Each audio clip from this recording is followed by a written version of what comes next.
Ils sortent les uns après les autres. Un par un, les personnes mises en examen dans le scandale de corruption au sein du Parlement européen voient la fin de leur détention. Le cerveau présumé de l'affaire, Pier Antonio Panzeri, a quitté jeudi la prison, mais il doit porter un bracelet électronique. Il a conclu un accord avec la justice belge et compte collaborer avec les juges sous le statut de repenti. Même jour, même sortie et même surveillance à distance pour l'eurodéputé Marc Tarabella. Le parlementaire belge répète qu'il n'a rien à se reprocher et se dit soulagé de retrouver sa famille après une réelle épreuve. Eva Kaili sera la dernière dont la détention doit prendre fin.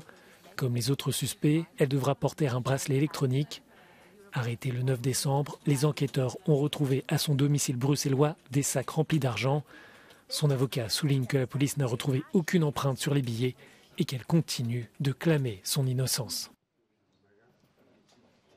Elle est dans un bon état psychologique et attend avec impatience le moment où la porte de la prison va ouvrir pour aller chez elle, embrasser sa fille.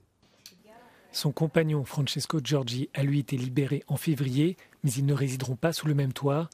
Ancien assistant parlementaire de deux des accusés, l'Italien aurait bénéficié d'une sortie précoce pour avoir reconnu sa participation à une organisation employée par le Qatar et le Maroc pour tenter d'influencer les décisions au Parlement européen.